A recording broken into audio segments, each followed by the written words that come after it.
Makanya setiap ilmu, makanya saat tadi rembukan sama Pak Arifin, semuanya harus atas nama ilmu. Ibadah itu nomor 2, akhlak nomor 2, semuanya nomor 1 itu ilmu. Sekali ilmu ini hilang, maka semuanya hilang. Jadi andai kan ada rapat malaikat, matinya karena apa coba? Karena peso apa karena kecelakaan? Karena peso. Karena kalau nggak tanpa peso nunggu 1 menit, gara-gara disembelih langsung terjadi sekarang. Nah, karena hukum halal ini yang menarik dan menguntungkan. Di bab ini orang jadi Malikiyah semua. Mana maksud saya? Jadi kita ini sebetulnya Syafi'i pecundang gitu. Syafi'i partai politik. Jadi kalau sedang tidak menguntungkan ya coba kalau kita terlalu stakung be anak pertama naik motor jasanya orang nggak sholat ya, pertama roh TV jasanya orang nggak sholat. Coba terikatnya anak ini sama kita apa sama orang itu?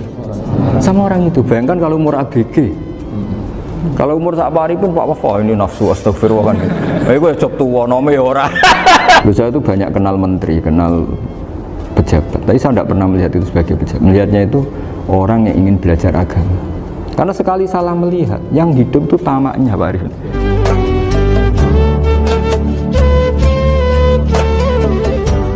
Al-Fatihah. A'udzubillahi minasyaitonir rajim. Bismillahirrahmanirrahim.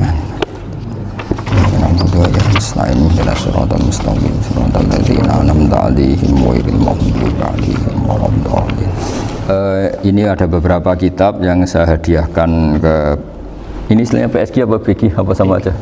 Ya sama aja lah ini PSG, BG anaknya. Loh yang orang tuanya PSG-nya? Oh. Jadi begini ya, tadi saya rembukan sama Pak Arifin musyawarah bahwa memang yang harus hidup itu ilmu. Ad-dunya mal'unah, mal'unun ma fiha illa aliman au muta'alliman wa mawalahu. Ada yang illa zikrawah wa mawalahu au aliman au muta'alliman. Jadi dunia ini semuanya terlaknat, seluruh isinya dunia ini terlaknat kecuali orang yang alim, kecuali orang yang belajar atau yang dekat-dekat situ.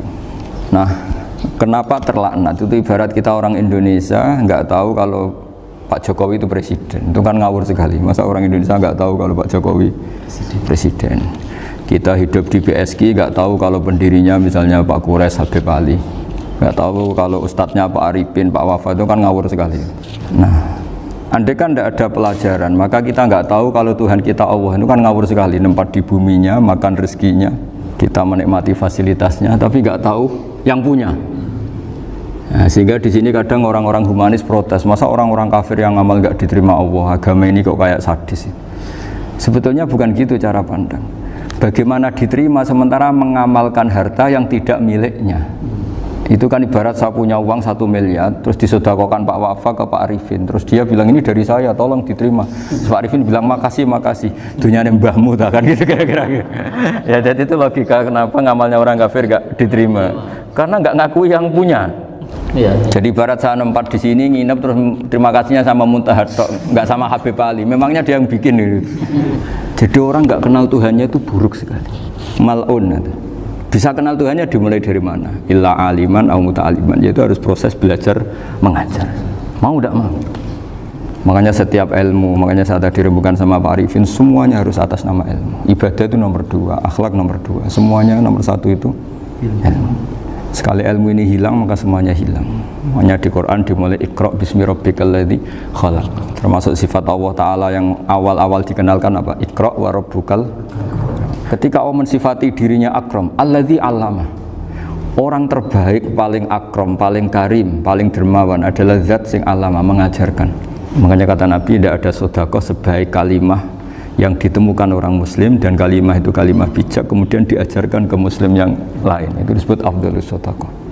Karena ini mengawal Islam.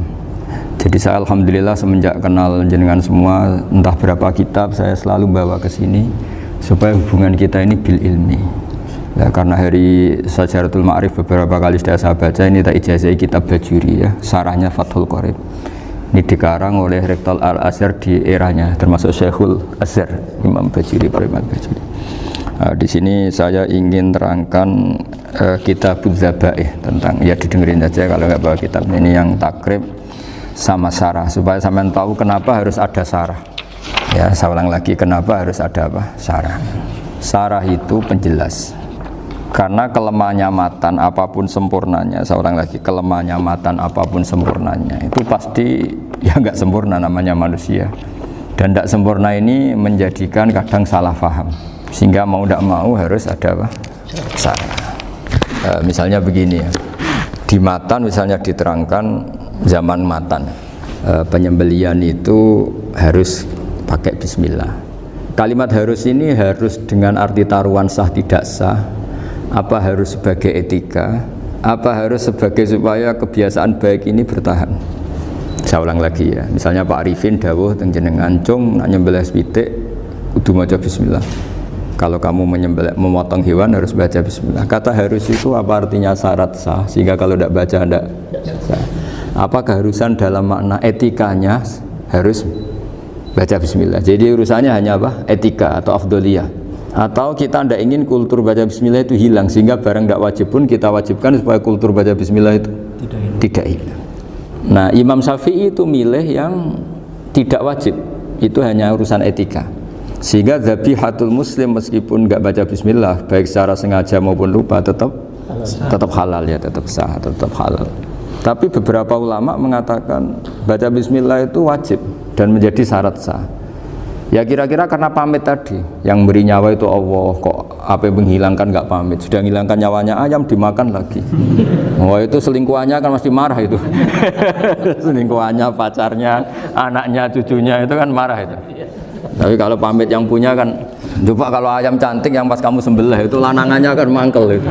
Kalau kebetulan sudah tua kan, sekarang-karmu kan gitu. Jadi apa? Itu yang tahu Sarah. Saya ulang lagi, yang tahu Sarah. Karena ini sudah jelimet, sudah jelimet. Sehingga nggak ada kitab matan yang induk kecuali disarain. Dulu ada kitab namanya Takrib, karangannya Abi Suja. Terus disarai kecil sekali oleh Fathul Qorib, ya, oleh Ibnul Qasim Al-Huzi itu. Terus disarai lagi oleh Bajuri. Jadinya Bajuri itu sudah sarhun ala sarhin warifin, ya, sudah sarhun ala sarhin, bukan sarhun ala matnin tapi sarhun ala sarhin. Nah, kenapa memang kita butuh itu? Saya ulang lagi, kita butuh itu. Nah, kenapa butuh? Ya karena mau tidak mau. Saya ulang lagi, mau tidak mau. Karena matan itu seperti itu. Misalnya matan cerita, yang dikatakan menyembelih itu apa? Ya nyembelih itu ya nyembelih itu memotong hewan. Terus motongnya dari mana? Kalau kamu motong hewan dari mana coba? Dari belakang atau dari depan? Dari mana? Depan misalnya. Pertanyaannya, ketika dari depan itu paling penting terpotong al-hulkum wal mari misalnya. Yang satu majrur to'am, yang satu majrur ruh, ya, gitu, majrur nafas. Tapi andaikan dari belakang gimana? Tapi tetap terpotong. Mulai ribet kan? Kalau kubu sebelah kan enak, pokoknya nggak sunnah Rasul seperti itu, nggak mau debat. Tapi kita tidak, cara berpikir tidak gitu. Ini kan status hukumnya halal apa haram ketika ada orang motong hewan dari belakang. Terus kita berdebat kan, mesti berdebat itu mau dibilang haram, nyatanya memenuhi syarat apa tadi, pemotongan, hulkumnya kena, marinya kena. Mau dibilang halal, jangan-jangan pitiknya sudah pingsan, sudah mati karena dogrok-ogrok dari belakang. Nah itu terus ulama debat, kan mungkin juga, ya kan, pitiknya sudah setengah kena corona, pingsan terus, ya kan, sudah pingsan terus digorok. Nah seperti ini mau tidak mau kita harus detail. Detail artinya yang dikatakan menyembelih itu apa? Ya nanti tak bacakan tabir di Bajuri ya, sekaligus ijazah untuk jenengan semua. Saya tadi alhamdulillah ketemu Pak Arifin lama, ngendikan panjang lebar tentang pentingnya ilmu. Yang dikatakan nyembelih adalah mematikan hewan yang hidup dengan kaifiyah syariah. Saya ulang lagi ya, mematikan hewan yang hidup dengan kaifiyah syariah. Nah kalimat hidup ini mulai masalah. Hidup yang apa? Misalnya ada hewan, saya sering kalau ngaji cerita, ada ayam jago ketandang mobil, ketabrak mobil, kejet-kejet, enggak kamu sembelih pun 1 menit lagi pasti meninggal. Ini kan hanya koordinasi prosedur saja. Karena prosedur ayam mati harus kejet-kejet, enggak boleh enggak langsung peletes mati, enggak boleh. Nah pertanyaannya, ketika kejet-kejet ini kamu sembelih, itu halal apa enggak? Wong andai kan enggak disembelih juga sudah mati.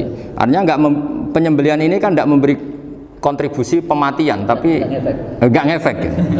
Makanya terus ada perdebatan, ada hayatun mustaqirrah, ada hayatun ittirariyah, ada harokatu masbuh. Itu kalau nggak sarah nggak bisa. Lalu pertanyaan nakalnya begini, saya itu betul pernah ngalami itu. Wayam jago itu kan mahal, apalagi kalau Bangkok kan. Saya pas jalan-jalan sama anak saya, sama jalan-jalan mau ke pasar itu di pertolongan tuar mak. Gusti halal toh orang, kadang tanya orang awam, halal kata saya gitu. Padahal andai kan tidak disembelih ya pasti mati. Suatu saat ada yang mengkonfirmasi lagi. Saya bilang kalau kiai ya tidak pantas makan ayam gitu, tapi kalau kamu tidak kiai ya pantas saja. Daripada rata halal lo geremeng eman kan ribet. Nah sebetulnya itu dalam mazhab Syafi'i itu tidak halal karena dia sudah tidak punya hayatun mustaqirrah. Karena tadi setengah menit lagi atau 1 menit lagi pasti mati. Kan dia belum mati karena koordinasi Israel saja tetap yang nyambil itu. Tetap kan nggak segampang itu kan, tetap prosedur apa? Jalankan SOP. SOP-nya harus ada. Nggak boleh mati selonang-selonang itu, nggak boleh. Tetap ada SOP kata Pak Arifin ada SOP. Beliau kalau sama saya bisa guyon kalau. Tapi misalnya nanti pertanyaan, tapi dalam mazhab Maliki itu diabaikan. Hayat mustaqirrah, hayat ittirariyah, hayat itu diabaikan. Cara berpikir Imam Malik lebih matematis. Kalau nggak disembelih itu matinya berapa menit? 1 menit lagi. Gara-gara disembelih dia mati sekarang. Berarti eksekutornya ya peso itu. Ya berarti peso itu memenuhi kriteria mematikan sesuatu yang masih hidup, hewan yang hidup dengan cara syar'i. Jadi andai kan ada rapat malaikat, matinya karena apa coba? Karena peso apa karena kecelakaan? Karena peso. Ya kan? Karena kalau nggak tanpa peso nunggu 1 menit. Gara-gara disembelih langsung terjadi sekarang. Nah karena hukum halal ini yang menarik dan menguntungkan. Di bab ini orang jadi Malikiyah semua. Mana maksud saya? Jadi kita ini sebetulnya Syafi'i pecundang gitu. Syafi'i partai politik. Jadi kalau sedang tidak menguntungkan ya. Kata siapa kita Syafi'i banget? Tidak juga itu. Jadi karena tadi ya kalau pada level apa? Pada level perdebatan ulama itu ada tadi ya, ada seperti itu, ada hayatun mustaqirrah, ada hayatun ittirariyah, ada harokatul masbuh. Jadi tak baca ya supaya dapat barokahnya ulama ya. Jadi tak baca redaksinya. Ini di halaman, terus kitab ini saya tinggal sebagai amal saya, keluarga saya, sebagai penghormatan saya sama Habib Ali, Habib Qures, Habib Hussein semuanya, Pak Arifin dan Bismillahirrahmanirrahim. Wa'lam. Ini halaman 562, ikutnya bab kitab ahkami sayyidi wa dzabai. Ya jadi nanti yang mungkin kalau beda halaman cari di babnya kalau beda halaman cari di babnya. Karena kadang beda halaman warifnya. Kalau cetakan sekarang engkak-engkak. Beda penerbit, beda. Iya, kadang beda juz pun. Kayak Ikhya sekarang tuh sampai 6 juz. Zaman kita ngaji kan 4 ya. Sekarang ada yang 6, ada yang ribet cetakan sekarang ya.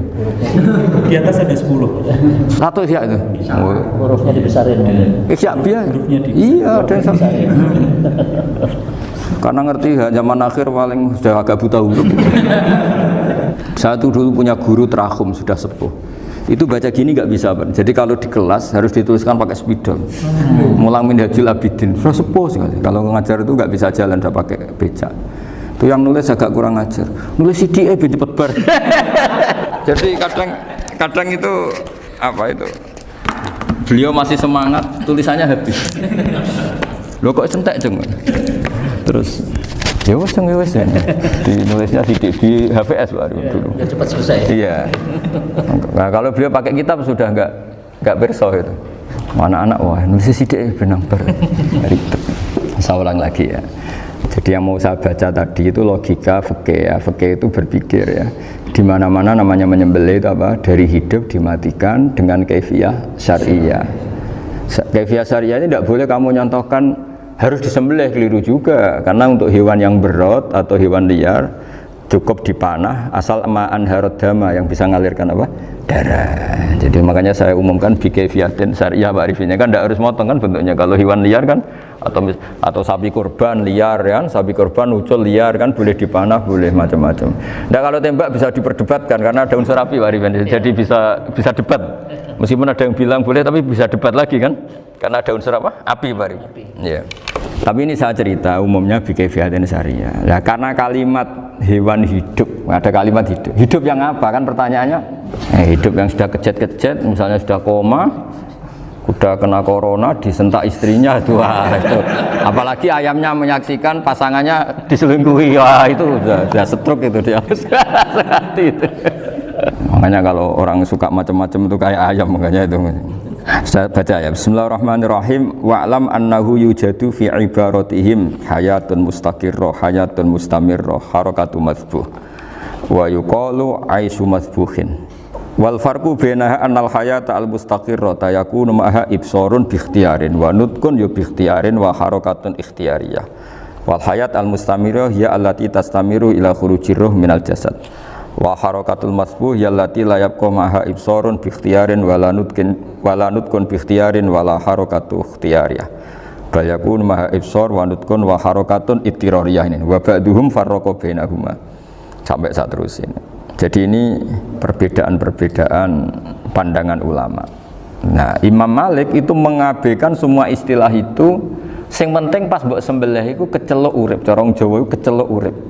Cek hayat mustaqirrah, cek ittirariyah, cek harakatu masbuh, pokoknya kecelok urip. Ini kecelok urip bisa dibilang masih hidup. Karena kalau bisa dibilang masih hidup, kamu sembelih, tetap nanti rapat malaikat kira-kira gitu. Ini matinya karena apa? Karena kecelakaan. Oh, kalau kecelakaan 1 menit lagi matinya dong. Tapi kan matinya sekarang ya karena disembelih. Nah, tadi saya bilang sebenarnya mazhab Syafi'i itu tidak seperti itu.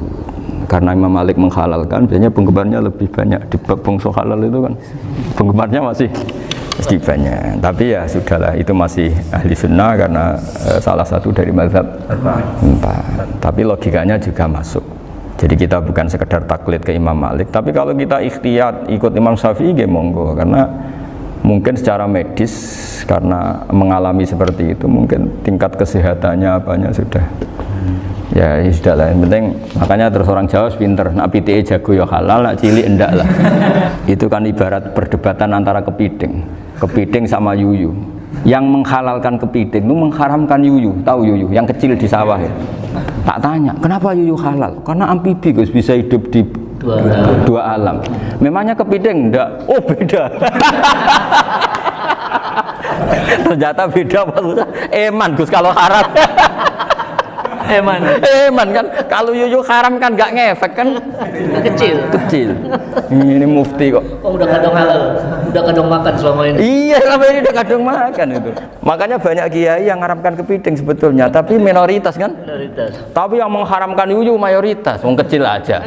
Jadi kita ribet ikut siapa? Gitu. Kata siapa ahli fikih gak mikir untung rugi. Makanya saya ini bingung, jadi saya ini kan kiai ya, kiai betul. Susah kadang jadi kiai. Sebagian guru saya itu mengharamkan kepiting. Nah kalau kayak dolan di daerah Juwono, Mas Nafis, daerah itu, penghormatan tertinggi santri itu kalau nyugoi kiainya kepiting, karena itu makanan termahal. Bingung kan dia? Mau tidak makan itu kayaknya dipersiapkan betul Pak Ribun. Ada effort ya. Warna nyari yang mahal kan. Mau makan itu sebagian guru kita mengharamkan. Akhirnya ya ada darurat tadi. Makan sekadarnya. Kalau saya habis 3 pasti israf. Kalau habis 1 prosedur hormat yang nyugui. Itu susahnya jadi kiai. Kalau kamu kan tidak kiai, mumpung gratis. Enaknya gak jadi kiai kan itu Mas. Pertimbangannya mumpung gratis. Sudah gitu masih mun dibutuh mawon, makai dibutuh mawon. Oh, digawa tenan. Tapi sebetulnya ada sisi naif dari yang bilang halal tadi. Ketika yang bilang halal, naif itu versinya, tapi ya nggak apa-apa, semoga dimaafkan Allah. Naifnya tadi, tapi saya tidak tapi itu masalah khilafiyah ya. Semoga yang mengatakan halal juga benar, karena punya perhitungan iman tadi. Tapi yang bilang halal itu tak tanya, yuyu itu halal apa haram? Lucunya jawab haram semua. Yuyu bahasa Indonesia nggak ada kayaknya. Nggak tahu juga saya apa. Yang penting paham tapi yuyu, yang kecil itu. Itu kalau diharamkan nggak ada yang protes ya? Nggak ada. Tapi kalau kepiting? Ini pakai model apa? Coba Pak Wafa, kalau alasannya amfibi, yuyu sama kepiting sama enggak? Kalau alasannya amfibi, hidup di 2 alam. Sama-sama. Kenapa kepiting jadi halal? Besar. Lebih bernilai. Ini juga mufti model baru. Muftinya menghalalkan gitu. Iya makanya itu. Kan jadi kayak tadi ayam jago tadi orangnya tak tanya akhirnya. Andekan yang kecelakaan itu ayam kecil.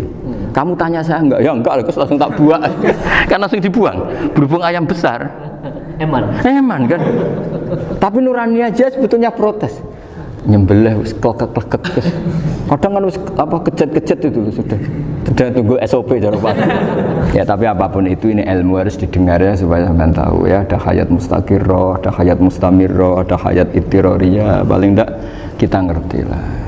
Karena nanti di bab B ya nyun sewu di bab apa B itu ya nanti enggak sahnya karena apa? Tidak mutamawal. Misalnya saya punya utang sama Pak Arifin ayam jago, tak bayar dengan jago yang mengalami kehidupan sudah seperti itu kan tidak sah.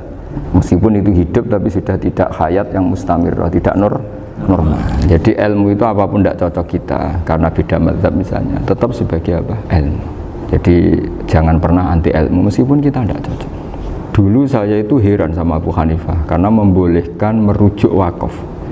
Wakaf itu kan nggak boleh ditarik kembali dalam mazhab Syafi'i dan hampir semua ulama bilang gitu. Tapi kalau kata Abu Hanifah, jika nazir yang nerima itu tidak sesuai rencana kita, keinginan kita, itu boleh narik kembali. Fa innal waqfa atiyatun mahdhah, kata beliau. Wakaf itu ya pemberian normal saja. Suatu saat ada peristiwa gini Pak Arifin ya, ada orang kaya raya mewakafkan tanah. Itu senilai kalau nggak salah itu 60 miliar. Singkat cerita beliau bermain apa gitu, bisnis apa itu bangkrut. Kemudian itu belum disertifikatkan wakaf. Kemudian nggak ada yang disawang coro Jawa, nggak ada yang dilihat, terus mau dibeli sama nyuwun sewu sampai yang mau beli yang mampu itu non muslim. Singkat cerita ada orang kaya muslim yang mau beli itu tapi ada problem karena itu wakaf. Tapi kalau nggak dibeli itu malah dibeli non muslim. Tanya saya, akhirnya saya jawab nggak apa-apa dibeli saja, ngikuti mazhab Abu Hanifah. Karena kalau mazhab Syafi'i itu nggak sah semua pembeliannya. Tapi apa artinya mazhab kalau kita berpikir nggak sah tapi yang jual melakukan? Nah itu yang nggak dipikirkan oleh orang-orang fikih yang di Menara Gading. Apa gunanya kita bilang nggak sah? Tapi yang punya tanah tadi tetap menjual karena tidak mengindahkan hukum itu. Mau apa coba? Makanya saya bilang bagi tentang Gus itu nggak ada kaulnya dalam mazhab Syafi'i. Saya bilang kamu mengharamkan itu tidak ada gunanya karena itu tetap dilakukan. Jadi kita pertimbangannya ndak itu, daripada dikuasai situ mendingan kita. Betul. Nah itu sisi-sisi fikih. Makanya ini kita ngaji fikih ndak segampang itu memberi fatwa karena pertimbangannya banyak Pak. Ndak hitam putih. Ndak hitam putih gitu maksud saya, ini cerita. Jadi nanti kamu ngerti. Jadi mau apa coba? Itu kan ibarat gini. Hukumnya kita ngajar perempuan itu masalah sebetulnya secara karena itu ajnabiyah. Tapi fikih mentoleransi li ajli ta'lim karena untuk belajar enggak apa-apa. Kalau sudah jadi fakta itu ribet. Dia maunya belajar sama kamu dan sekali kamu tidak mau belajar ke yang lain yang potensi menyesatkan. Jadi fikihnya bukan masalah nazar lagi, sudah penyelamatan. Ribet kan kalau sudah begitu. Saya punya kenangan yang menurut saya itu harus jadi trauma. Siapapun harus jadi trauma. Ini cerita sedikit. Ini masih ngaji fikih, pertimbangan. Ada orang itu sangat khusyuk Pak Arifin. Sangat khusyuknya di rumahnya Pak Wafa itu nggak ada TV, nggak ada motor, nggak ada apa saja. Ketika anaknya berkembang agak dewasa, itu pertama naik motor itu ya utang jasa sama kawan-kawannya. Pertama dia ngelihat nikmati TV ya dari kawan-kawannya. Corong Jawa, mbek tanggane lah. Padahal orang tuanya ini protektif justru karena banyak tangganya sing ndak pati Islami lah. Ya mereka orang Islam tapi ya enggak sholat, enggak apa. Singkat cerita orang tuanya ini datang ke rumah saya nangis Pak. Nangis Gus, sekarang saya ikrar bahwa mazhab Abah jenengan Kiai Nur Salim, mazhab bapak saya itu, mazhab jenengan itu lebih hebat timbang mazhab kula. Nangis dia. Dulu saya itu agak menyalahkan Kiai Nur Salim jenengan karena longgar di rumah ada TV, ada motor. Terus dia cerita. Nah karena anaknya ini pertama bisa naik motor, untuk anak ABG ini kan jasa yang luar biasa. Karena dia butuh sekali bisa naik motor, dipinjemin. Akhirnya walhasil anaknya ini nyuwun sewu merantau ke Jakarta kemana? Akhirnya lam yusolli wa lam yasum. Padahal anaknya ya kiai kampung. Terus tak ceritain. Terus akhirnya dia tanya, kenapa sih Gus jenengan sama Abah kok longgar gitu sama anak? Terus tak ceritain gini Pak Arifin. Menurut ilmu al-insan abdul ihsan, manusia itu budaknya kebaikan. Karena utang jasanya sama anak ini, ya dia akan ainut anak ini. Sementara kenangannya mbek jenengan mbok amui. Enggak boleh. Dia baru ngakui ya Gus saya itu nyun sewu hanya khusyuk tapi kurang ilmu. Tadi dia hanya berdasar khusyuk. Bocah kok main delok TV kan pikirannya hanya gitu. Ini cerita ilmu, saya bukan menjustifikasi manapun. Ini kan cerita ilmu Pak Arifin ya. Jadi semuanya itu ada hitung-hitungannya. Coba kalau kita terlalu stakung be anak pertama naik motor jasanya orang nggak sholat ya, pertama roh TV jasanya orang nggak sholat. Coba terikatnya anak ini sama kita apa sama orang itu? Sama orang itu. Bayangkan kalau umur ABG, kalau umur sak pari pun Pak Wafa ini nafsu astagfirullah kan. Gue cok tua nome ora. Gaya tok, bareng tua udah khusus gue gaya tok. Aslinya nome bodoh. Ya saya sama semua. Cuma saya akan lebih jujur dari biasa. Jadi orang itu harus ngitung gitu. Itu kenapa Mbah Mun tuh kiai alim alama. Setahu saya dalamnya ada TV. Putra-putra ini lihat TV. Meskipun kita tidak mungkiri negatifnya TV, kita nggak mungkiri Pak Arifin ya. Tapi tadi ketika anak-anak ABG itu pertama lihat TV jasanya Tonggoni. Kalau kebetulan tanggane wong soleh nggak masalah ya. Kalau enggak, itu nangis ke rumah saya itu. Ya. Nyesel dia. Tapi saya bilang gini, ini jenengan tiang soleh, mesti anak jenengan suatu saat kembali. Coba pola jenengan harus rubah. Ini hebatnya Nabi. Ketika Sayyidah Aisyah masih kecil, minta diperlihatkan Li'bul Habasyah. Itu ya diturutin kan masyhur itu. Kayak apa Nabi? Karena kalau nggak diturutin, pasti Sayyidah Aisyah akan ngidolakan mainan yang lain yang di luaran sana malah. Itu karena Nabi punya kearifan tadi. Jadi ini kan ilmu, lagi-lagi ilmu. Jadi yang semua itu harus dibaca dengan ilmu. Makanya kata Nabi, ad-dunya mal'unatun mal'unun fiha illa dzikrawah wa ma'alahu aw aliman aw muta'alliman. Karena dunia ini hanya bisa dibaca dengan ilmu. Yang diridai Allah maksud saya hanya bisa. Saya itu banyak kenal menteri, kenal pejabat. Tapi saya tidak pernah melihat itu sebagai pejabat. Melihatnya itu orang yang ingin belajar agama. Karena sekali salah melihat, yang hidup itu tamaknya Pak Arifin. Yang hidup kan tamaknya. Saya kenal orang kaya kok melihat kayanya, yang hidup itu tamaknya, ingin dapat ini, dapat. Tapi kalau melihat itu sebagai hamba Allah yang ingin belajar, insya Allah kita selamat dari tamak. Meskipun kita ya manusia tidak sempurna. Setidaknya ketika dia lomo atau tidak lomo, nyalami template apa tidak ngefek, karena kita melihat ini mau belajar. Tapi kalau kamu didorong tamak, katanya orang kaya ternyata nggak tahu haknya kiai, ribet kan? Ribet. Ya kalau kamu punya santri cantik ya lihat itu sebagai santri kamu. Jangan melihat ini mau nggak sama saya, kalau enggak ya wah ya ribet kalau gitu. Ini anak-anak muda harus dilatih ikhlas, bahaya ini santri-santri sampean kalau nggak dilatih ikhlas ini bahaya. Karena ini belum punya penggemar pejabat, paling ya anak-anak yang ya tadi ABG. Jadi lah Sarah kembali lagi Sarah itu membicarakan itu detail. Jadi ya makanya kenapa orang mati yang lahir langsung meninggal itu nggak wajib disolati. Alasannya di fikih ya lucu, karena dikatakan sholat mayit di mana-mana mayit itu sabakohu hayatun. Di mana-mana namanya mati itu terdahului oleh hidup. Nah ini nggak pernah hidup langsung mati. Jadi fikih itu ya kadang lucu. Ya gitu aja alasannya. Kamu nyolati apa? Mayit. Kenapa kok mayit? Ya mayit itu namanya mayit. Orang mati. Orang mati. Orang mati artinya pernah hidup. Nah itu sarah. Jadi ketika matan hanya cerita wasiktu alladzi lam yastahila, nggak pernah nangis, lam yusalla alaih. Sarah bilang mergo ora tahu urip. Kalau nggak pernah hidup berarti nggak bisa dikatakan mati. Kayak sampean miskin itu kan nggak bisa dikatakan bangkrut. ya miskin aja gitu loh. Kan gitu ya. Karena nggak pernah kaya. Kayak Mas Nafis nggak bisa dikatakan, oh itu Qur'annya lupa gimana? Nggak pernah hafal. Jadi yang dikatakan lupa itu pernah hafal. Nggak lupa nggak apa, Gus Qur'annya lupa, gaya nggak pernah hafal kok bilang apa? Lupa gitu. Nggak boleh Pak Wafa bilang saya ini bangkrut apa? Nggak pernah kaya kok bangkrut. Jadi semua itu ada aturannya itu. Nah itu sarah, lagi-lagi sarah. Jadi bahkan banyak yang syarhun ala syarhin. Jadi kayak kitab takrib itu disarai Fathul Qorib. Jadi Fathul Qorib itu sudah sarah. Disarai lagi Bajuri. Itu termasuk cerita itu ya, cerita-cerita.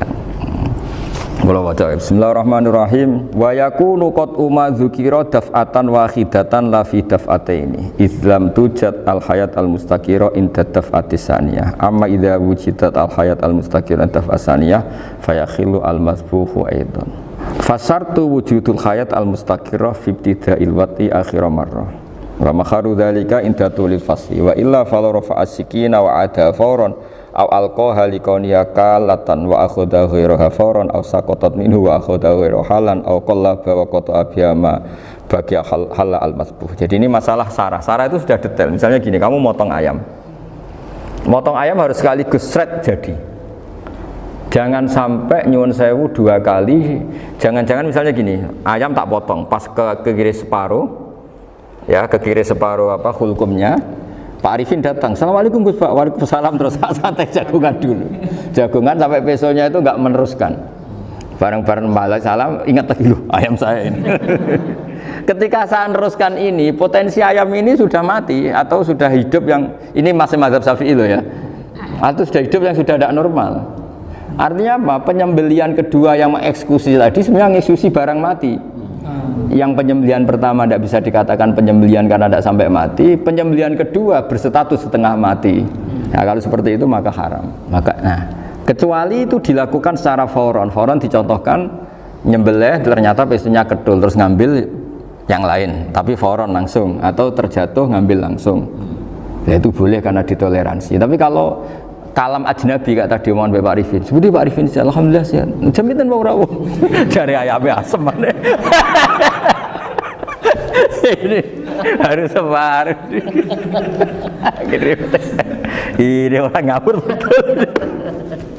Jadi, lah itu sarah. Bicara sampai detail itu sarah. Jadi ada sekian kemungkinan. Jadi termasuk yang diandaikan.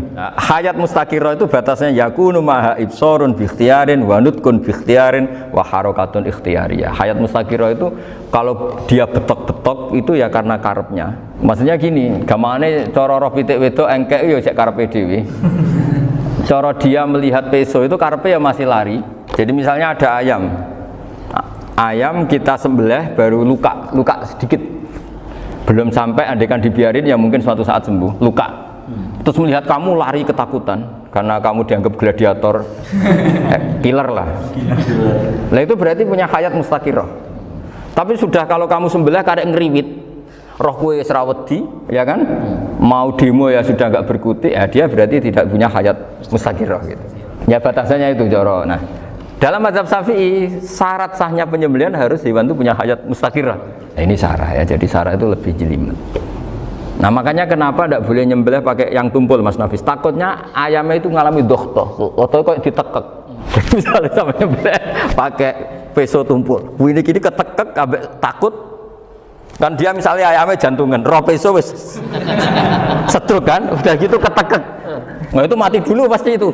Siksa. Jadi pas diongok-ongok ini sudah mati. Jadi nanti kalau di akhirat sebetulnya saya sudah mati loh, ngawur. Apalagi nganggo keris naga sosro. Wah itu sudah gereng sakti kan diginikin tok sudah mati kan. Makanya bahaya nyembelih pakai keris-keris sakti karena sebelum terpotong sudah mati saking saktinya apa? Keris itu misalnya gitu. Baru nempel. Makanya nanti suatu saat ada pertanyaan ini, boleh enggak nyembelih ayam orang yang rainya itu sangar? Wah itu haram, kena. Oh itu mesti mati dulu. Komisen tatonan apa? Ya bodoh. Iya kayak algojo. Ayamnya jenis apa? Stroke ya? Jenis penakut. Pas mau disembelih gitu tidak mati. Jadi hati-hati ya nyembelih ayam. Jadi kalau orang kampung Pak Arifin ya, orang kampung mudin kampung. Mungkin kalau orang kota sudah nyuwun sewu gak peduli. Kalau orang kampung itu apa itu Pak Arifin? Kalau nyembelih jago itu sampai apa itu? Ilatnya dikeluarin dong. Oh iya. Apa ini? Iya karena takutnya katanya beberapa yang kaget itu kelek apa? Iya ketelan ya. Itu ya ada kearifan gitu, tapi ya terlalu ya menyiksa ayam. Tapi memang potensi katanya Pak Arifin. Katanya yang ahli-ahli itu ya. Jadi kalau dia jago ya mau disembelih, saking takutnya itu. Kalau orang Jawa kalau takut kan yang ngelek idu ya. Orang Jawa loh ya. Itu kalau orang takut kan kadang apa kayak. Nah ayam itu nak ketakut. Kadang ininya terus apa? Lidahnya masuk. Akhirnya pas disembelih ini nggak kena. Nah, makanya terus banyak mudin yang punya ikhtiar tadi. Pernah lihat Bapak yang ayam jago itu? Ilatnya ditarik. Ya, itu ya tidak wajib, cuma tidak bisa kita salahkan. Tapi kata penyembelih yang lain tak tanya eksekutor yang lain, pokoknya rodok dipenek Gus. Iku seraiso. Saya belum pernah nyembelih ayam karena ini kan selain nggak profesi saya juga nggak mentolonan saya. Tapi ini beberapa kefiah yang penting kita tahu ilmunya. Yang paling pokok itu qatul khulqum wal mari Ya kira-kira dalan sing dienggo nafas sama dienggo makanan tadi. Ya tapi itu tadi caranya semua itu harus apa tadi mengalami atau masih punya hayatun mustaqirah. Nah, takutnya dalam konteks nyembelih yang apa tadi? Saya bilang separuh tadi. Separuh. Itu jamnya normal enggak, itu sudah jam 11 ini? Jam 10. Cepetan dikit. Oh, jam mati almarhum itu. Itu enggak halal disembelih itu sudah maitah ya. 10, 13, 10, 14 kan. Iya ya. Ya makanya saya bingung lihat jam. Ya jadi itu Pak Wafa ya, pentingnya sarah itu seperti itu. Matan itu kan asal nyembelih saja, tapi di sarah diterangkan jangan hanya nyembelih, yang disembelih harus ada hayatun mustaqirah, karena dikatakan penyembelihan adalah menghilangkan nyawa dengan cara yang syar'i. Nah, kalau nyawanya saja sudah hilang bukan nyembelih gitu. Nah, potensi itu ada ketika jago kamu sembelih pakai yang tumpul. Ini ada doktoh. Loh, hewan itu juga kayak manusia loh, karena punya hati. Ketika takut saja mati. Nah, takutnya ulama kan ini ngalami dohtoh, kayak orang ditekek kan mati kan, ditekek kaget. Contoh gampang gini, orang ditekek perempuan kemungkinan mati itu kecil, karena murni hanya ngalami pernafasan.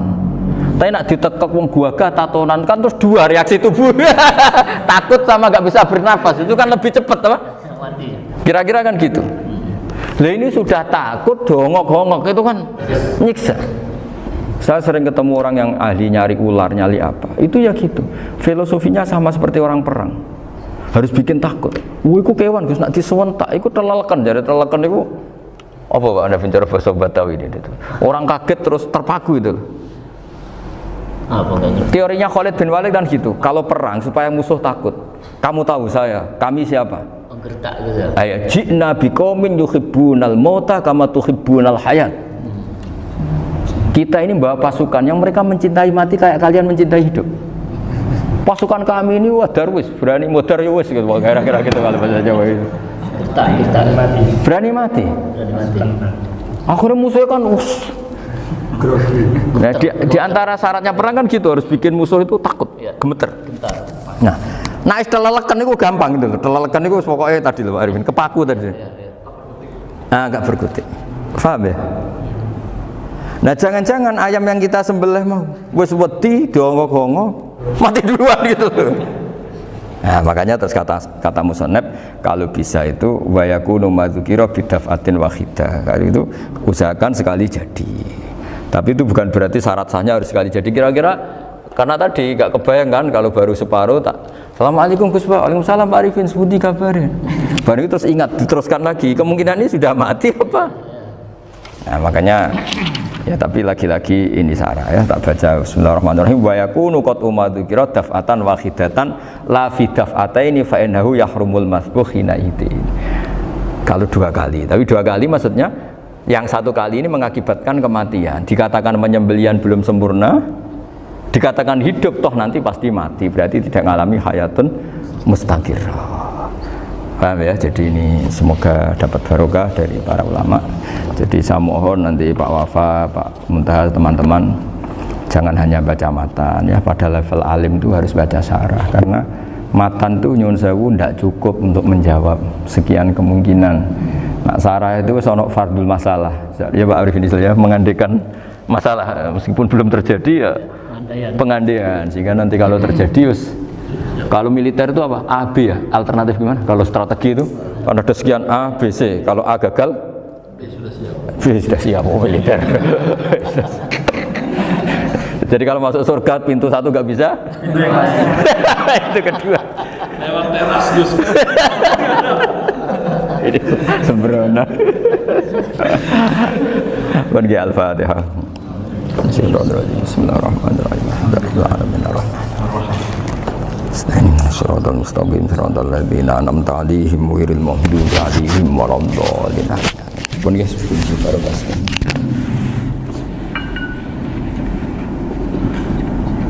Assalamualaikum warahmatullahi wabarakatuh. Bismillahirrahmanirrahim. Tabarakalladzi nazzala al-Qur'ana 'ala 'abdihi liyakuna lil-'alamin nadhira.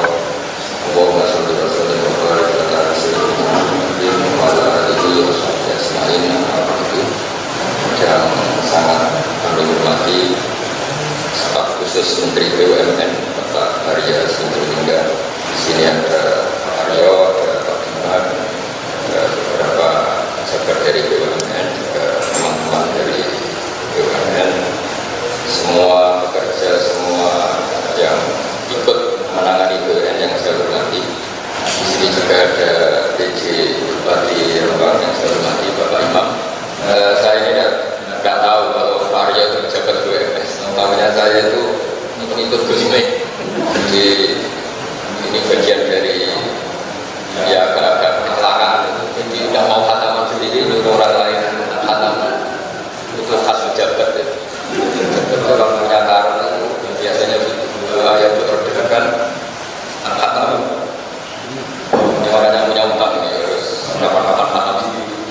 dengan status sebagai pejabat, sebagai santri.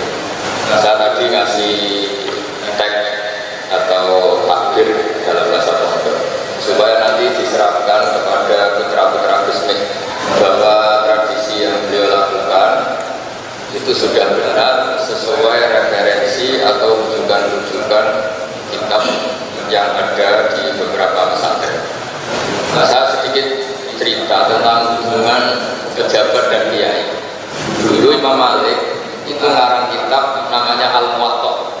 Itu dikarang 16 tahun. Jadi bisa dibayangkan, sekarang orang yang sangat alim masih ngarangnya dalam waktu 12 tahun. Ditirakati, disolati, diteliti, diulang lagi sampai 16 tahun. Saking populernya kitab itu, seorang presiden lalu dulu era dulu khilafah itu minta supaya Imam Malik datang ke istana mengajarkan Al-Muwatta ke putra-putra Harun ar-Rasyid. Ini saya akan uji sisi benarnya Pak Arya. Apa kata Harun ar-Rasyid ketika didatangi ajudan presiden? Al-ilmu yu'tala ya'ti. Ilmu itu disowangi, bukan yang soal.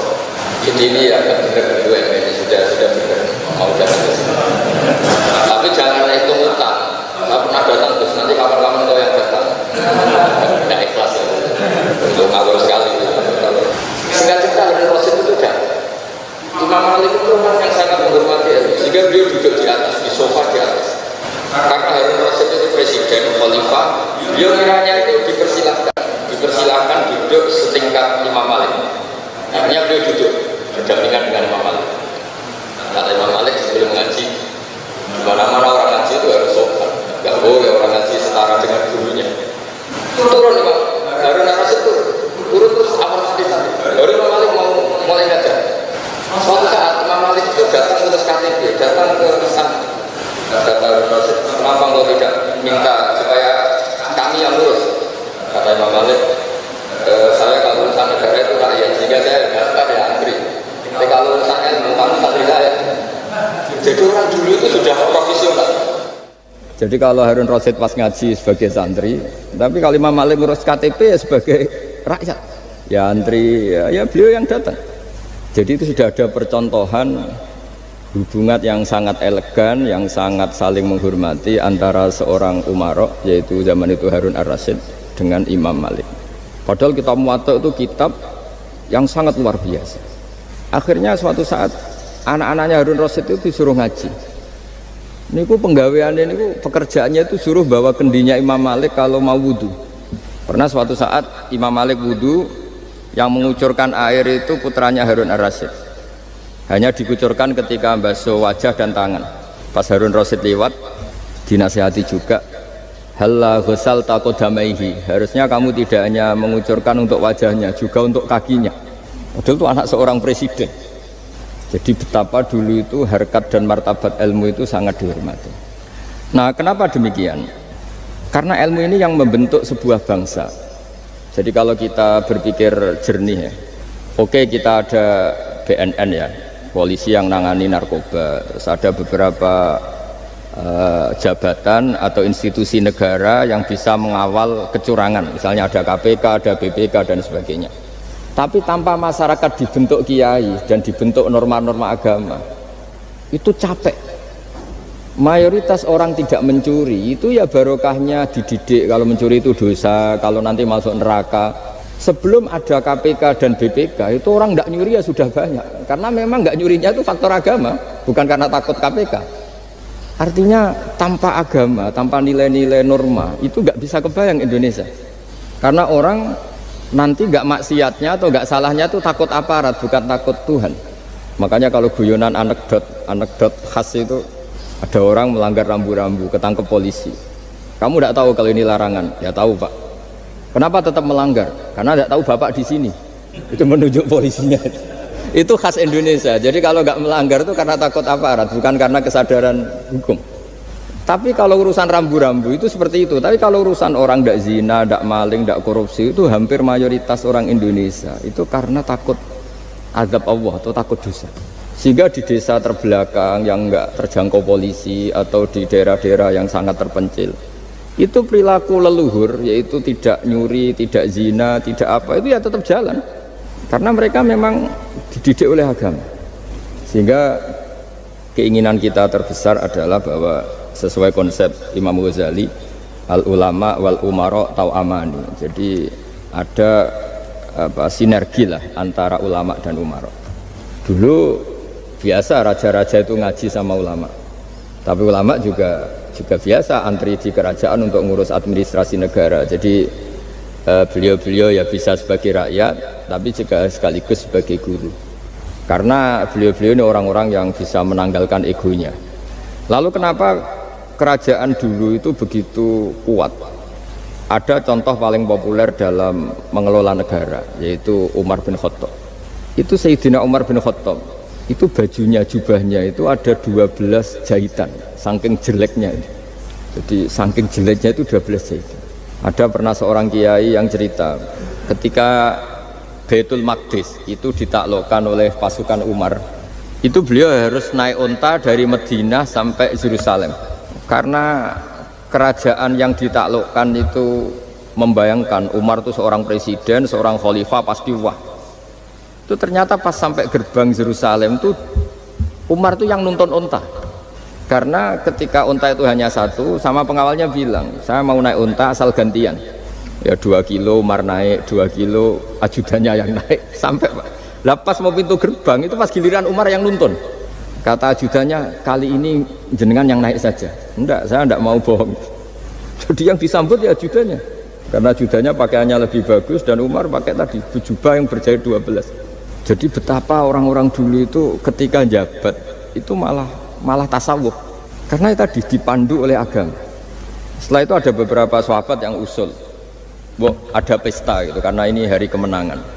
Kata Sayyidina Umar, Inna Allaha ta'ala ayyara qauman faqala adhabtum thayyibatikum fi hayatikumud dunya wastamta'tum biha. Di antara kritik Allah kepada orang-orang yang enggak benar adalah jatah kenikmatan kamu sudah kamu habiskan di dunia, maka di akhirat sudah ada jatah. Maka kata Umar, astabqi thayyibati, jatah-jatah kenikmatan saya biarkan utuh, maka tidak saya nikmati sekarang.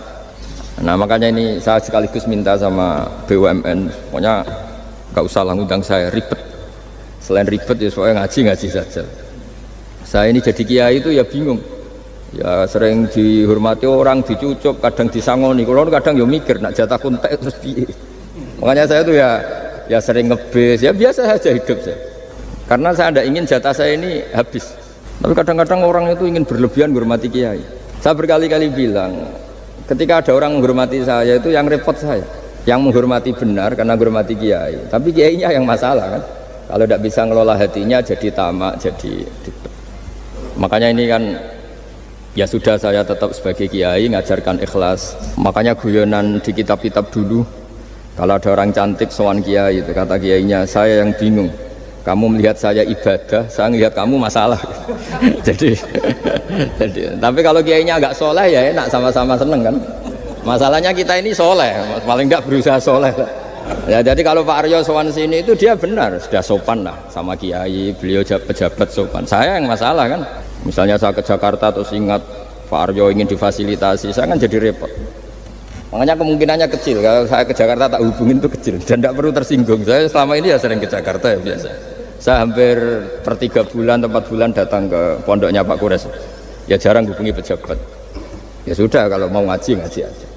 Nah kenapa saya menekankan ikhlas? Karena ini kan acara khataman. Di antara pokok dari ajaran Quran adalah wa ma umiru illa liya'budullaha mukhlishina lahuddin. Jadi kalau sudah berani beragama ya kita harus ikhlas. Dan saya berkali-kali bilang ikhlas itu mudah, harus dilatih. Saya berkali-kali memberi analogi itu gampang sekali. Lama sekali kita bilang kalau yang putih itu putih. Lama sekali kita bilang yang hitam itu hitam. Itu tidak ada yang gaji.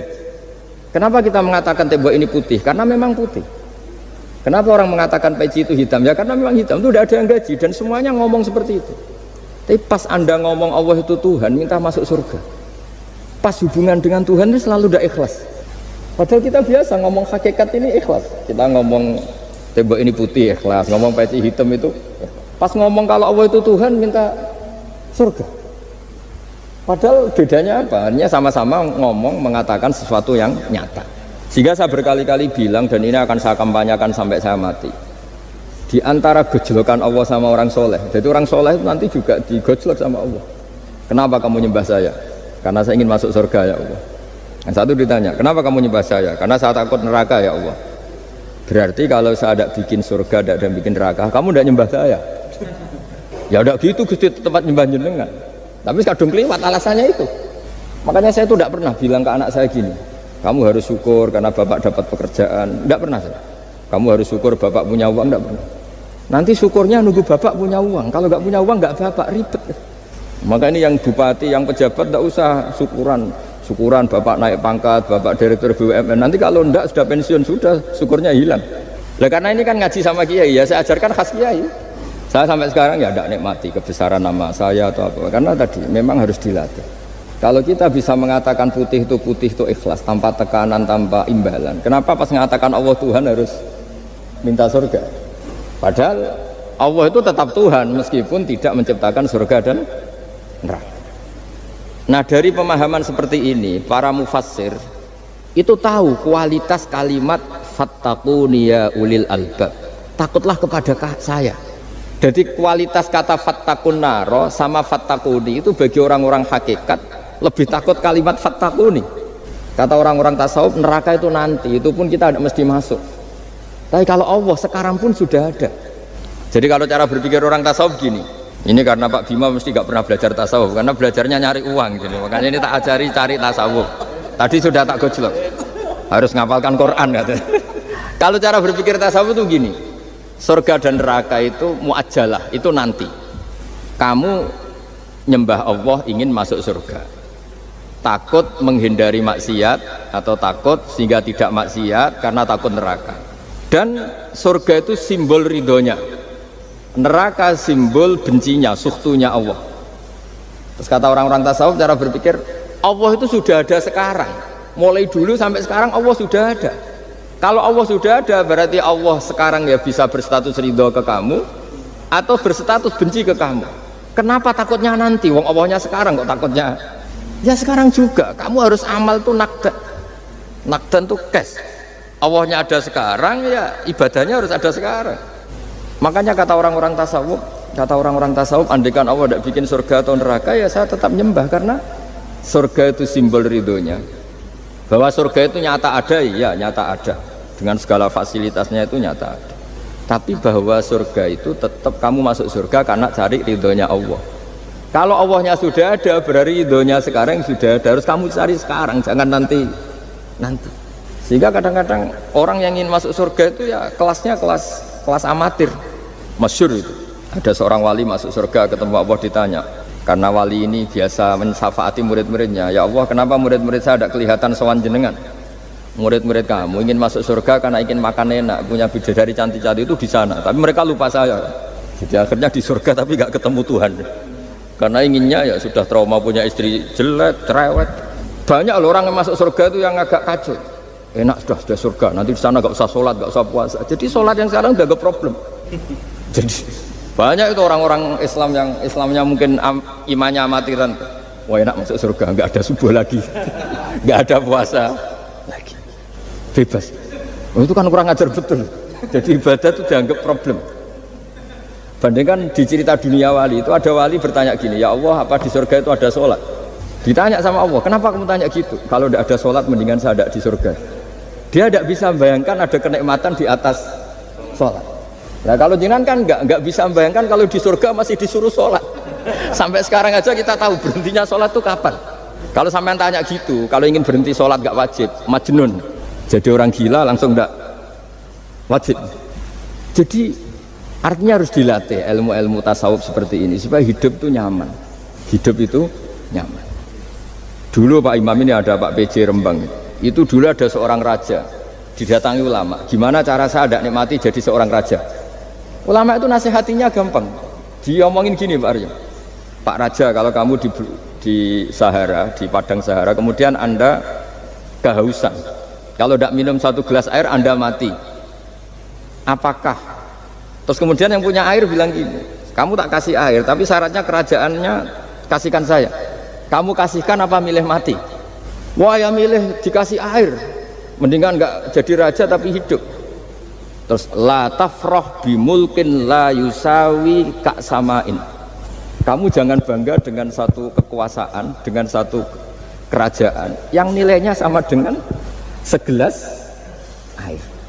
Akhirnya dia terjadi raja yang soleh karena ternyata apa? La yusawi kak samain, tidak sama atau ya nilainya itu masih kita yang rakyat yang tidak jabat, misalnya masyarakat itu ya harus berpikir gitu. Orang tidak jadi bupati tetap hidup, nggak jadi pegawai BUMN tetap hidup. Tapi kalau nggak minum air itu mati. Dan rata-rata rakyat itu bisa minum air. Artinya apa? Kita dan mereka itu sama-sama punya nikmat yang pokok, yaitu sadur rumki, nikmat yang bisa mempertahankan kehidupan. Jadi nikmat selain itu tidak pokok. Sehingga orang itu bisa jadi wali. Jadi ini resep jadi wali. Jadi wali itu udah harus tirakat dalail, terus gak pernah makan nasi, itu enggak, itu keberatan. Jelas pegawai BUMN nggak mau itu, mesti nggak mau itu, mesti nggak mau. Ya nggak mau, ya nggak bakat, jadi sudah pasti tidak mau. Karena ini saya tahu banyak tentang beliau. Pak Aryo itu bin Slamet, dulu abahnya itu ditobatkan Gusmi, dingertikan agama oleh Gusmi. Karena beliau ingin tetap mencintai Kiai, terkorbannya saya karena Gusmi meninggal, terus mahabbahnya diarahkan ke saya. Tapi saya berdoa supaya diarahkan ke banyak kiai lah, supaya saya tidak jadi objek sasaran ya. Nanti juga repot ini. Saya tuh sering disewani orang dari Kalimantan, Sulawesi, saya ingin idolakan jenengan, saya ingin dekat dengan jangan. Saya sudah lah pakai kiai lokal di sana aja, jadi sampai tidak ganggu saya. Terus kiai lokal di sana juga tidak mahjub oleh saya, kata saya. Saya teruskan ya. Jadi dulu para raja itu dilatih oleh ulama, termasuk dilatih begitu. Kamu punya kamar 1000, kalau tidur per 5 menit ganti kamar, karena eman sudah dibikin kok nggak dipakai. Nggak juga, punya kamar 1000 yang dipakai hanya satu. Ngapain punya 1000 yang dipakai hanya punya baju satu lemari yang dipakai hanya satu? Apa mentang-mentang bajunya 5 terus pakai rangkepan sampai 5? Punya mobil 5 yang dipakai ya satu. Jadi orang dulu itu dilatih sebegitu, sehingga dulu itu tidak ada raja kecuali punya penasehat. Zaman belum Islam ada resi, kalau setelah Islam ada ulama, sehingga mereka bisa menertawakan kerajaan. Maksudnya dianggap biasa. Ada seorang raja ditanya ulama, khas seorang raja itu apa? Merintah tidak bisa diperintah. Terus si ulama ini tiap pagi itu datang ke atas gunung, cari tempat paling tinggi terus mutolaah kitab. Setelah mutolaah kitab ya wasik ya, kayak saya kalau belajar ya asik. Ngalah-ngalahin jagungan sama pegawai BUMN kalau saya sudah belajar. Terus dia bilang, enaknya apa jadi raja? Saya di sini nggak ada yang memerintahkan saya, berarti saya dengan raja sama. Dan kelebihan saya juga tidak ada yang ganggu. Kalau raja masih banyak yang ganggu. Artinya bisa mengolah. Kalau sekarang enggak. Banyak kiai yang melihat pejabat itu kayak gimana? Wong kok mulyane ngono, buka pintu aja enggak pernah. Mulyane kayak gitu. Yang jenis ini dia rugi, sudah iri, enggak punya kenikmatan sendiri. Ulama dulu itu bisa mengelola kenikmatannya sendiri dengan cara seperti itu. Makanya masyhur Sayyidina Ali itu kalau malam itu diantara sebab beliau tambah dekat sama Allah. Itu diantara wiridannya itu bukan kayak wiridan kita itu enggak. Wiridannya begini. Ya Allah, kafani izzan antakuna li robban wa kafani fakhran an akuna laka abdan. Saya sebagai manusia ini sudah sempurna, punya Tuhan engkau, Tuhan yang maha dahsyat, maha top. Kayak apa nyesalnya saya kalau punya Tuhan yang hanya sebuah batu, hanya pahatan batu, atau Tuhan yang mati, atau Tuhan yang kelaparan. Wa kafani fakhran an akuna laka abdan. Dan saya ini bangga karena jadi hambamu. Jadi orang dulu itu nyembah Allah itu tidak harus dengan kalimat subhanallah akbar, tapi punya kesimpulan yang menjadikan mereka ini nyaman dengan Allah. Abu Yazid Al-Bustami itu diangkat jadi wali setinggi-tingginya, itu diantaranya itu kalau wiridan bilang gini, ya Allah, kenapa engkau ngasih makan saya, ini aneh. Kenapa engkau ngasih minum saya, itu aneh. Di mana-mana orang memberi itu ada kepentingannya. Misalnya majikan bayari karyawan karena ada kepentingannya. Malah kalau di fikih itu agak absurd. Fikih itu hubungan suami istri itu agak kacau kalau dalam fikih. Lelaki itu tidak wajib nafkah istrinya kalau tidak ngasih. Jadi kayak agak-agak transaksi. Dan Istrinya punya hak nggak mau diajak kalau nggak dikasih nafkah. Jadi makanya dulu Mbah Mun tuh kalau ngajar saya fikih itu ngajari wong perhitungan. Jadi maksudnya wong ambek bojo kok perhitungan. Tapi di mana-mana hubungannya orang tuh begitu. Wong kenal kiai, nak orang meloro kiai diatur ngene iki ora marem. Singkat cerita Bu Yazid itu tuh, ya Allah engkau zat yang luar biasa. Engkau tidak butuh saya tapi ngasih saya. Ini fenomena aneh. Di mana-mana orang ngasih itu ada kepentingannya, apalagi pilkada. Wah, itu tambah banyak kepentingan. Artinya dia bisa mensifati Allah dengan cara yang nggak kebayang orang lain. Allah itu tidak butuh kita. Tanpa kita sudah jadi Tuhan, tapi ngasih kita. Apa ya Allah alasan kau mengasihi saya? Engkau tidak butuh saya. Di mana-mana orang ngasih itu kan karena butuh. Misalnya kamu ngasih anak, apapun alasan ikhlas Anda ini karena nyaman. Anak ini menjadi hiburan. Tetap seneng ya. Ada unsur kamu itu dapat timbal balik, setidaknya seneng. Atau ngasih rival politik kamu, setidaknya ya karena safety lah kata tadi Pak Ari. Bergak berontak teman-teman. Pokoknya ada kepentingan. Tapi Allah ini zat yang nggak punya kepentingan, kemudian tetap ngasih. Dari situ terus dia punya cara mencintai Allah. Jadi wali-wali dulu itu punya cara untuk mencintai Allah. Dengan cara seperti itu. Makanya ada wali yang nangani orang-orang macam-macam. Kayak Gusme itu masyhur, beliau nangani orang fasik, orang macam-macam. Dulu itu ya ada seorang wali itu jadi wali karena beli narkoba. Tapi bukan untuk diminum, untuk dimusnahkan. Tapi kalau sekarang nggak mungkin karena narkoba harganya sudah miliaran, triliunan. Kalau dulu mungkin. Jadi ceritanya itu kampung dulu kan terpisah-pisah oleh gunung, oleh apa. Singkat cerita si wali ini setiap ada bandar narkoba dulu pakai homer kalau dulu arak. Dibeli sama dia. Dibeli setelah agennya pergi dilarungkan pokoknya dibuang begitu terus. Suatu saat si pengedar narkoba ini heran, kampung situ itu selalu tak kirimin homer kok gak ada yang mabuk, tapi dibayar cash. Malah si orang ini meninggal wangi, ternyata dia tidak ingin kampungnya itu mabuk sehingga dicegat di jalan supaya homer ini tidak sampai ke kampung. Nah, sekarang kan tidak mungkin narkoba semahal itu.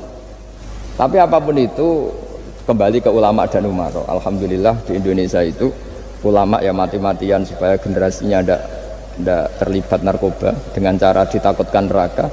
Umaro juga melakukan itu dengan cara ditakutkan penjara. Nah, ini yang kita sama-sama ulama wal umaro tahu aman. Kita kerjasama dengan kapasitas masing-masing. Jadi penting sekali ngaji seperti ini supaya kita tahu bahwa khazanah-khazanah kita tentang dekat sama Allah itu macam-macam. Ini khusus ijazah ini sama Pak Bima Pak Aryo itu. Dulu Ki Hamid Pasuruan terkenal wali. Dan di antara wiridan Dzikrul Walfilin ada beberapa kata yang dari Kiai Hamid. Jadi Dzikrul Walfilin itu kalimatnya utamanya dari Gusme Mbah Ahmad Siddiq, tapi ada beberapa kalimat yang dari Ki Hamid Pasuruan. Saya tahu banyak lah karena bapak saya juga temannya Gusme dan mbah saya kandung sepupu sama Mbah Hamid. Itu kalau ada orang sepuh-sepuh Pak Bima kayak jenengan Pak Aryo disuruh ngapalkan Quran. Ya mereka protes. Masa saya hafal Mbah? Sudah pokoknya ngapalkan. Ada yang 2 juz mati, 1 juz mati. Karena ya sudah sepuh. Suatu saat ada ulama yang tanya, kenapa Mbah Hamid? Biar kamu dalam perjalanan di dunia tercatat ini bercita-cita hafal Quran. Jika kalau mati berstatus man salaka thariqan yaltamisu fihi ilman sahalallahu lahu thariqan ilal jannah. Orang yang mati berorientasi ingin ngaji. Tapi kalau kamu tidak punya orientasi ngaji kan di otak kita andaikan direkam Allah. Coba hati kita andaikan direkam Allah. Ingin kaya, ingin punya gunung, ingin punya alpat, ingin punya ini itu. Coba kalau itu nanti disetel di akhirat. Tapi kalau kamu ingin ngapalkan Quran kan setidaknya pas disetel ya keren. Ingin hafal Quran meskipun tidak hafal-hafal gitu. Ingin hafal itu tapi meskipun nanti kalau malaikatnya drengki ditambahi meskipun. Tapi insya Allah mereka tidak ada yang drengki. Tapi andaikan kita nanti tidak punya cita-cita ngaji, itu rekaman kita hanya itu, ingin mapan, ingin kaya, ingin menguasai dunia. Betapa malunya kita kalau rekaman itu kita dengar di depan Allah. Padahal nanti niat ini yang dihitung. Faman kanat hijratuhu ilallah wa rasulih fa hijratuhu ilallahi wa rasulih. Orang yang orientasinya hijrah itu meninggalkan yang buruk menuju yang lebih baik hanya untuk Allah dan Rasul, maka ya dihitung ke sana. Jadi misalnya Pak Bima, Pak Aryo ngapalkan Quran, hafal-hafalnya. Tapi berarti perjalanannya ini mencari ridhonya Allah, itu ditulis. Tapi kalau kita orientasinya ingin mapan, ingin sejahtera, ya ditulis. Ini ingin punya rumah 2, ingin punya rumah di berbagai provinsi. Ini coba kalau itu nanti direkam. Terus ditanya Allah, inginnya kamu apa sih di dunia? Dan itu bisa menjadi status kita. Ngeri kan? Kita ketemu Allah dengan status tidak pencari Allah dan Rasul, tapi pencari kemapanan. Nah, itu cara Mbah Hamid untuk mendidik supaya orang itu orientasinya kepada Allah dan Rasul. Disuruh ngapalkan. Ini Pak Aryo cerita, bapaknya hanya disuruh ngapalkan apa? Rabbana dzalamna anfusana. Itu semalam nggak hafal apa. Dan alhamdulillah nggak hafalnya ditiru anaknya. Susahnya kemarin pas ngaji sama saya di kamar saya punya kantor di depan rumah saya. Ya nggak hafal-hafal. Bener-bener konsisten. Jadi dulu bapaknya itu ketemu Gus Mek di hotel, dia diajarin gitu. Semalam nggak hafal. Akhirnya hafal lagi. Ya tapi nunggu sekian tahun mungkin. Jadi yang penting. Jadi ulama dulu itu pinter cara menuntun umat menuju Allah dan Rasul, diajarin. Akhirnya ada dzikrul ghafilin. Penting orang itu menuju Allah dan Rasul. Setidaknya kalau direkam itu nanti saya ingin ya Allah dapat ridhomu. Kalau malam ilahi anta matlubi, ilahi anta maqsudi wa ridhoka matlubi. Meskipun semalam hanya dilafatkan sekali, setidaknya Allah mencatat, ya Allah engkau yang kami cari, ridhomu yang kami cari. Kalimat itu kalau terulang-ulang itu menjadi mental dan lama-lama jadi status. Daripada sebelum tidur kapan ya sugih, dari Pak Bima kapan gak jadi anak buah. Engkau nanti yang menteri ya mikir semoga gak kena reshuffle gitu terus pikirannya. Nah ini kan kalau ngaji saya menyinggung, yang salah tidak saya, sing ngongkor ngaji sopo. Saya makanya saya santai saja. Sampean kecewa malah bagus lah, karena tidak ngel-ngelo saya lagi. Saya dalam hal ini itu anut mazhabnya Imam Syafi'i. Imam Syafi'i itu saya punya kitab namanya Diwanus Syafi'i. Itu kalau orang tidak senang itu paling bagus menurut saya. Pak Imam Syafi'i separuh kampung tidak senang jenengan. Ya bagus lah. Kalau nggak senang tidak akan utang duit, nggak pinjam mobil. Wong nggak senang itu kan nggak mungkin pinjam uang. Saya pernah ketemu seorang bupati cerita ini, nggak perlu saya sebut. Bupati aktif. Setelah saya cerita ini, terus Gus saya ingin ketemu jenengan empat mata. Setelah ketemu saya lucu. Saya akan cerita, di antara wasiat bapak saya itu unik Pak. Hak ngelola wong gedeng gue enak, sing ribet itu ngelola wong seneng. Jadi ngelola orang benci itu mudah, yang ribet itu ngelola orang seneng. Itu mahal sekali. Itu dulu saya tidak paham. Bareng kenal wong seneng ngel-ngel no. Nah sing ra seneng kan sudah selesai. Akhirnya Imam Syafi'i kan separuh kampung ini tidak seneng jenengan. Ya bagus lah. Mereka tidak akan utang saya, minta tolong saya. Artinya orang dulu itu jadi yang senang dikelola untuk teman kebaikan, yang nggak senang dianggap menjadi harga itu murah. Singkat cerita terus bupati ini datang ke saya cerita. Yang jelas nggak bupati Rembang, ada cerita di bawah beduk cerita. Iya Gus, rival politik saya ketika saya kalahkan itu selesai. Tapi mitra politik nanti saya kira berper. Jadi orang dulu itu segampang itu ngelola kehidupan. Artinya yang senang ya penting, kita butuh mitra. Yang gedeng ya nggak apa-apa lah, barokahnya gedeng itu tidak ganggu anda kan, asal sing gedeng aja dukun santet ribet itu kalau nanti. Ketika Imam Syafi'i diceritain orang yang tadi nyium tangan jenengan, yang sama jenengan diluk hormat, di luar itu memaki-maki jenengan. Kata Imam Syafi'i, bagus lah, berarti saya wibawa, di depan saya tidak berani. Jadi beliau seenteng itu melihat dunia. Jadi orang dulu itu makanya mereka gampang jadi wali karena radhiyallahu anhum wa radu an. Jadi orang yang melihat Allah itu sudah ridho, ya sudah. Nabi Musa itu kekasih Allah, kalimullah. Itu orang Israel, itu yang gedeng yang ngel-ngel no, yang seneng yang ngel-ngel no. Malah paling ribet kalau ngadepi orang Israel. Singkat cerita Nabi Musa itu bilang gini, ya Allah kasih saya ijazah, yang dengan ijazah itu orang terbungkam semua tidak bisa ngeritik saya, tidak bisa mencibir saya, tidak bisa ngata-ngatain saya. Jawabnya Allah itu lucu, ya Musa hadza syai'un lam asna'hu li nafsi fa kaifa asna'hu bika. Aku pangeran sing salah paham akeh pemen aku kowe trimo nabi. Aku iku pangeran sing salah paham mbek aku akeh. Jadi saya ini Tuhan. Yang cara pandang tentang saya keliru itu saja banyak, apalagi kamu. Mestinya saya yang terbebas dari disalahpaham. Padahal Nabi Musa aku iku pangeran, ya darani anak di bojo, ana sing darani aku fakir, ana sing darani aku kikir, macam-macam. Orang Yahudi itu kalau rezekinya baru sempit itu bilang ini Tuhan kikir sekali. Sampai Laqad sami Allahu qala alladziina qalu innallaha faqir. Pejabat juga gitu, kalau salah kebijakan juga dihujat. Ini tidak mensejahterakan rakyat. Itu kalau lapor Allah jawabannya gitu, kamu pejabat salah pahami ribet, saya Tuhan saja disalahpahami. Jadi orang dulu itu segampang itu ngelola hubungan dekat dengan Allah. Jadi pakai rasa. Sehingga Kiai Hamid Pasuruan itu ngijazai orang-orang sepuh, ada yang dikasih wiridan, disuruh ngafalkan, nggak hafal-hafal. Nanti misalnya mati kok belum hafal, statusnya ini penghafal wiridan, kan bagus. Daripada ngapalkan saya ingin punya rumah kayak yang di Singapura, berarti Anda menghafalkan bentuknya, pernak-perniknya. Bila perlu Anda menghafalkan nomor arsiteknya siapa. Masa Anda hafal tentang cari ridhonya Allah, hafal bangunan milik orang lain dan bayangkan punya. Kalau Anda mati pas seperti itu, berarti tujuan kamu ya untuk seperti itu. Itu famangkana hijratuhu ila dunya yusibuha aw imra'atin yang kihuha fa hijratuhu ila ma hajara ilaih. Jadi nanti kita mati itu distatuskan sesuai komitmen kita ingin apa. Itu status kita. Jadi kalau kita ingin punya rumah mewah kayak yang di Singapura, kayak yang di Amerika, kayak di Eropa, itu terekam di otak kita. Terus kita ngapalkan arsiteknya namanya siapa, itu di rumah mana. Terus kita angen-angen ada arsitek yang kita bawa ke sana supaya niru. Untuk kita loh, untuk pribadi. Nggak tahu saya kalau nanti untuk negara, nanti dibantah BUMN. Untuk negara gimana? Mungkin masih mendingan kalau untuk negara. Kalau untuk pribadi, singkat cerita akhirnya kiai-kiai dulu tuh bikin gerakan hafal Quran. Sama orang-orang sepuh yang jelas secara lahir nggak akan. Tapi butuhnya adalah ini sudah punya perjalanan menuju ini yang nanti menjadi status. Jadi misalnya Pak Imam ini PJ Rembang beberapa kali ngaji misalnya, statusnya gitu, ini ngaji sama Gus Baha, ini ngaji sama siapa, ditulis dan itu statusnya karena keinginannya memahami itu.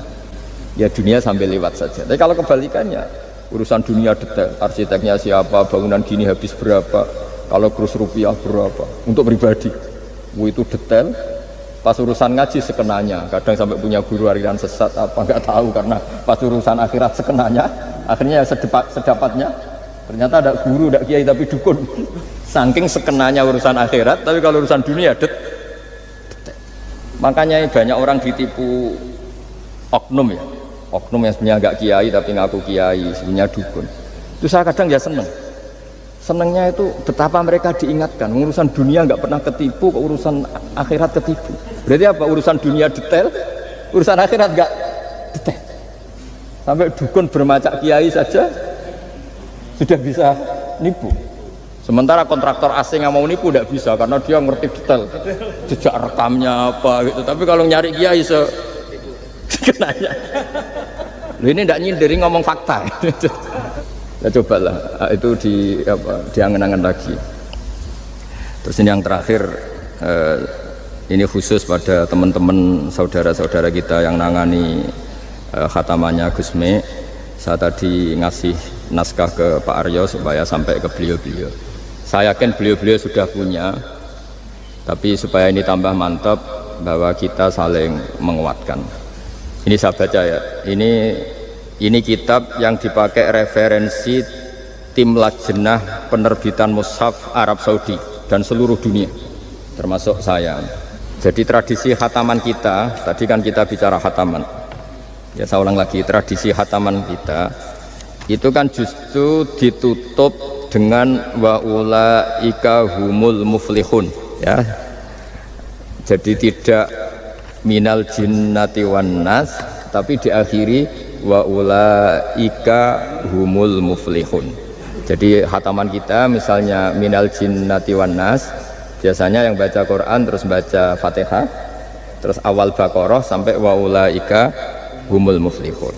Nah tujuannya adalah supaya kalau khatam itu memulai lagi. Ya kalau langsung An-Nas minal jinnati wan nas berarti dia bangga dengan berakhirnya baca Quran. Pertanyaannya, dengan Anda ketemu Allah, seneng ya jagungan mau aku sebar. Betapa buruknya kita jadi hamba. Kayak kita dulu ketika ngaji, nah baru hure ngajine wis bar. Berarti nganggep guru problem. Makanya bangsa Indonesia itu ya agak lambat pinter karena sekolah juga dianggap problem. Pas masuk merengut, waduh sekolah. Pas bubar seneng, waduh sekolah. Jangan-jangan kita sholat juga gitu, ono adzan, waduh adzan. Jadi ini belum makam wa qurratu aini fi sholat. Padahal cirinya orang baik itu menikmati sholat itu. Ciri utama suka ilmu ya nikmati pelajaran. Enggak, ini pelajaran bareng guru. Waduh, udah gitu matematika lagi. Waduh. Nah, kita baca Quran harusnya asik. Karena di situ munajat sama Allah. Ketika selesai harusnya nyesal. Waduh, baru asik sama Allah kok sudah selesai. Dan Allah punya alasan untuk menyalahkan kita. Karena kita misalnya baru seneng-senengnya pacaran misalnya, kan tidak mau akhir. Kenapa pas seneng Allah seneng berakhir? Nanti kalau kamu ditanyakan gitu tidak bisa jawab.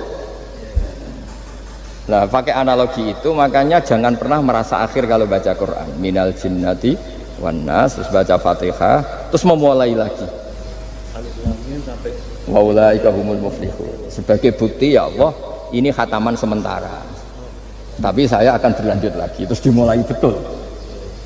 Sehingga ijazah kiai-kiai kuno kalau orang haji atau umroh itu supaya kuat haji lagi, kalau ijazah kiai kuno itu sederhana. Disuruh ngomong gini, Ka'bah, ini saya mau pulang, nilai rumah. Nanti kesini lagi, ya gitu. Sudah Pak.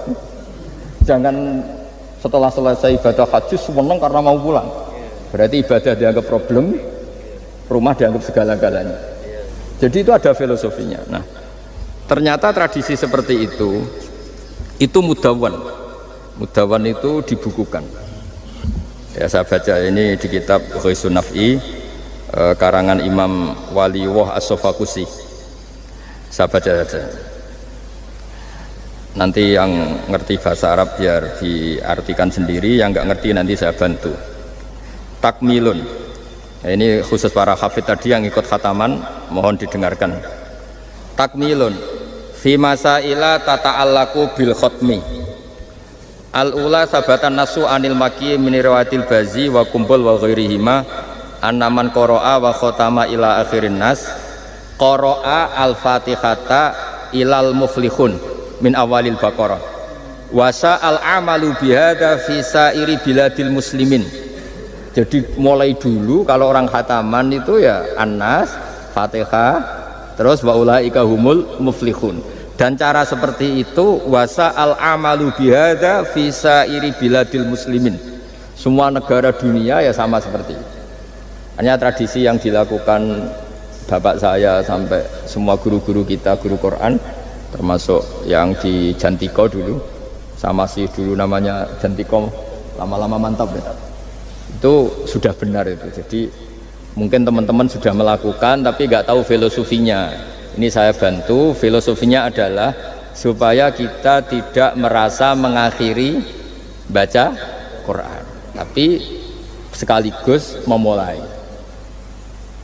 Kalau nak kue niat ngakhiri tenan itu seakan-akan kan baca Quran itu problem. Terus ketika berakhir kita senang. Sholat juga gitu Pak Imam. Yang menjadikan umatnya Rasulullah SAW dijamin surga itu diantaranya cara sholat begini Pak Arya. Saya hafal hadisnya itu. Absyiru ya ma'syaral muslimin. Ini kata Rasulullah. Hari ini Jibril muncul dan memberi satu pengumuman yang sangat menggembirakan. Apa itu? Umatku berstatus, ya ini kata malaikat Jibril. Umatku berstatus mereka itu fa'alu faridotan wantadoru ukhra, melakukan satu fardu selesai atau addu faridotan wantadoru ukhra. Jadi misalnya tadi saya sholat subuh, status saya ditulis oleh malaikat Jibril, Bak tadi sholat subuh. Dan ketika saya ditanya, Bak kok ijek urip sampai jam 10, jam 11 ngenteni apa sholat duhur. Ketika sholat duhur selesai, orientasi saya ngenteni sholat asar. Begitu seterusnya. Sehingga statusnya umatnya Nabi adalah addu faridotan wantadoru ukhra. Komitmennya adalah melakukan satu fardu dan menunggu yang lain. Berarti kita dihimpit di dua kebaikan. Kebaikan sudah kita lakukan dan kebaikan yang lain kita cita. Kita sekarang ngasih anak yatim. Di hati kita juga ingin mengasih lagi. Ngasih orang miskin juga gitu. Begitu juga kebaikan-kebaikan yang lain. Sehingga kita dihimpit di dua apa? Kebaikan. Kebaikan yang kita lakukan dan kebaikan yang kita angankan ya, atau kita cita-citakan. Ya sudah begitu. Sehingga dengan cara seperti itu orang Islam itu nyaman. Bayangkan kalau kita berstatus punya rumah dan punya rumah lagi, ingin punya mobil lagi. Berarti satu itu minat dunia wa ilad dunia, minat dunia ilad dunia. Itu kalau pas mati, pas khayalnya begitu. Allah posisinya di mana? Ya ini sudah siap ya, setor ya, Ataman. Siap Pak Bunga ya? Ya, siap. Nanti sampai berapa juz rencananya? 30 dulu. 30. Sampai 30 juz apa juz 30? Juz 30 dulu. Juz 30 dulu. Jadi sampai segitunya guru-guru kita memandu, makanya terus dilatih dzikrul ghafilin, dilatih apa supaya kalau kita biasa pergi kembali misalnya, rombongan kembali, mungkin kita istighfar. Buat sekali-kali rombongan datangin khataman Quran, datangin acara-acara, sehingga ada perbandingan. Nah, setidaknya saat kita salah itu tidak status, tapi zallah bawaan manusia. Tapi status kita adalah faman kana hijratuhu ila Allahi wa rasulih fa hijratuhu ila Allahi wa rasulih. Nah, kemudian kenapa itu menjadi perilaku masif di seluruh dunia? Kalau khataman justru ditutup oleh awal Baqarah. Kan agak aneh khataman kok ditutup dengan permukaan atau permulaan. Ya. Itu terus beliau ini di beberapa kitab diterangkan anna rajulan qala ya Rasulullah ayul a'mali afdalu. Amal terbaik itu apa ya Rasulullah? Qal alaika bil halil murtahil. Terus wa ma halul murtahil? Qal sahibul qur'ani kullama khalla irtahala. Amal terbaik itu adalah amal setelah selesai ingin melakukan lagi. Apa itu? Orang yang menghafalkan Quran atau membaca Quran atau khataman Quran setelah selesai langsung dimulai lagi. Nah, ini di sini diartikan kullama faragha min khutmatin syara'a fi ukhra. Jadi satu khataman selesai kemudian lanjut lagi.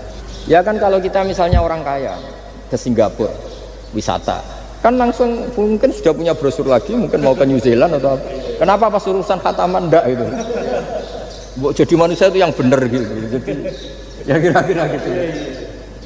Jadi ini teman-teman yang sedang khataman, bahwa perilaku Anda sudah benar. Memang mulai dulu zaman Rasulullah SAW sampai sekarang memang justru khataman itu ditutup dengan wa ulaika humul muflihun sebagai bentuk komitmen kita bahwa kita ingin memulai lagi, bukan berakhir di situ.